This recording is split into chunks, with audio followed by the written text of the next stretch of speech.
Episode की शुरुआत ऋषि और जनक के बीच एक गहन बातचीत से होती है। ऋषि जनक को कॉल करता है और उसे सपोर्ट के में खड़ा दिखाई देता है। जी हाँ दोस्तों, हम बात कर रहे हैं स्टार प्लस के शो जनक की। तो दोस्तों, आगे बढ़ने से पहले अगर आप हमारे चैनल पर नए हैं तो इसे सब्सक्राइब कर दीजिए, साथ ही बेल आइकन दबाना ना भूलें। वीडियो अच्छा लगे तो इसे लाइक जरूर कीजिएगा। चलिए आगे बढ़ते हैं दोस्तों। जैसे कि एपिसोड की शुरुआत ऋषि और जनक के बीच एक बातचीत से शुरू होती है। ऋषि जनक को कॉल करता है और उसको सपोर्ट देने में खड़ा दिखाई देता है और अदिति और अन्य परिवारजन ऋषि के बदलते व्यवहार से सहमे हुए हैं और अदिति की शादी को लेकर चिंता व्यक्त करते हैं।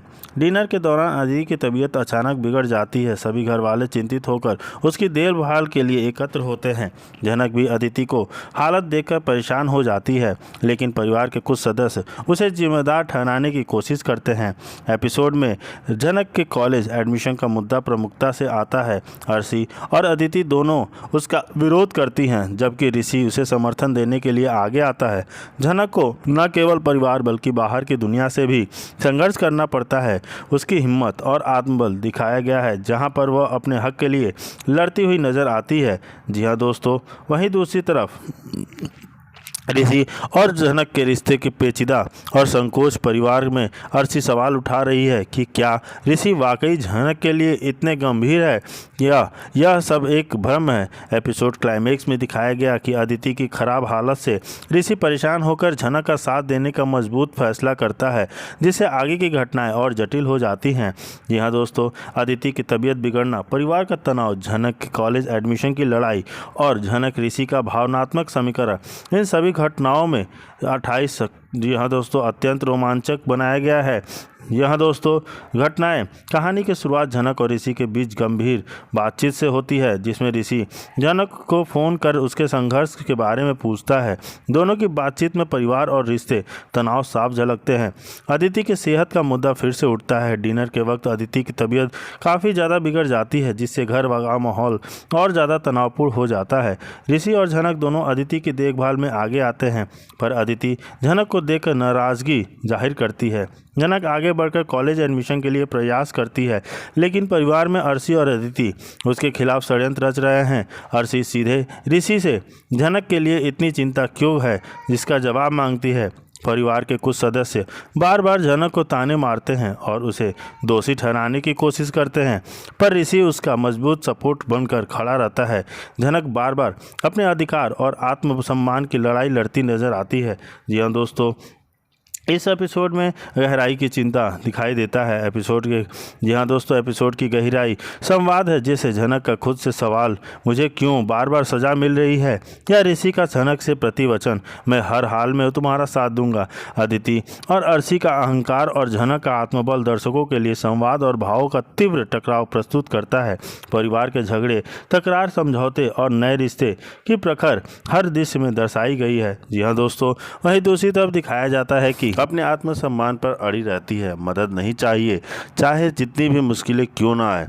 अर्शी और अनिरुद्ध कॉलेज में जनक के बारे में बातें करते हैं। अर्शी का मास्टर प्लान यही है कि जनक कॉलेज छोड़ दे और उसके जीवन से दूर चली जाए, लेकिन ऋषि और जनक के बीच गहरा लेकिन खामोश संवाद होता है। एक तरफ प्यार, दूसरी तरफ खुद की पहचान और संघर्ष। दोनों के चेहरे पर दर्द है, लेकिन दोनों अपनी भावना शब्दों में नहीं ला पाते हैं।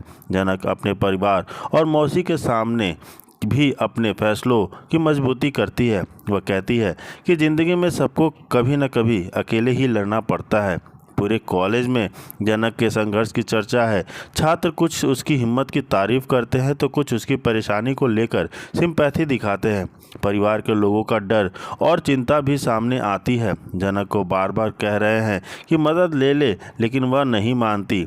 अर्शी अपने नए गेम की प्लानिंग करती है। उसका मकसद है जनक को पूरी तरह से तोड़ देना। जी हाँ दोस्तों, समापन में जनक अपने फैसले पर डटी रहती है कि वह कुछ नहीं कर रही है, भावनाओं में बहकर कोई समझौता नहीं करती। उसके आत्मबल की मिसाल पूरे एपिसोड में दिखाती है। ऋषि भी बेचैन, जनक की चुप्पी और कॉलेज का माहौल अगले एपिसोड के लिए नया सस्पेंस छोड़ता है। रिश्तों की नई रेडबून, समाज के सवाल और जनक की अगली रणनीति क्या होगी, यह एपिसोड प्रारंभ में देखने को बड़ा दिलचस्प होता है। पूरे। और जैसे कि हम देख सकते हैं कि कॉलेज में हलचल सा मच जाता है कि अगर कॉलेज में छात्रों में भी हलचल सी झलक क्या करेगी। सब लोग उसकी संघर्ष की कहानियां सुनते हैं। झनक के परिवार वाले और मौसी भी की तरह समझाने की कोशिश कर में जुटे हैं, लेकिन झनक का दर्द सिर्फ उसे ही पता है। अर्शी का मास्टर प्लान भी एपिसोड में दिखाया गया है। वह चाहती है कि कॉलेज छोड़ दे और हमेशा के लिए उसकी ज़िंदगी से निकल जाए, लेकिन ये सब इतना आसान नहीं है। जैसे कि हम जानते हैं कि झनक कितनी मजबूत लड़की है और वह किसी भी दम से नहीं भाग सकती है, और वह कोई कितना भी कर ले लेकिन कॉलेज से नहीं जाना चाहेगी। जी हाँ दोस्तों, कॉलेज में झनक का संघर्ष तो पहले से दिन से ही शुरू हो चुका है, लेकिन कोई नहीं जानता कि वह कितनी मजबूत लड़की है। जी हाँ दोस्तों, एपिसोड की शुरुआत में कॉलेज में वह अकेली चलती नजर आती है। उसके चेहरे पर उदासी लेकिन आत्मबल भी दिखता है। अर्शी और अनिरुद्ध की नई चाल की झलक मिलती है। दोनों कॉलेज में आते हैं और झनक के बारे में जानने की कोशिश करते हैं। ऋषि भीतर ही भीतर बेचैन है और झनक की तकलीफ देखकर परेशान हो जाता है। ऋषि झनक से फिर बात करने जाता है, लेकिन इस बार दोनों में चुप्पी और दर्द ज़्यादा है। झनक अपनी परेशानियों को खामोशी में छुपा रखती है। ऋषि का मन बार बार झनक की मदद के बेचैन हो जाता है। वह उसको समझाना चाहता है कि उसके जीवन में हर कोई कभी न कभी दूसरों से सहारे आगे बढ़ता है। झनक पूरे एपिसोड में आत्मनिर्भरता पर अड़ी रहती है।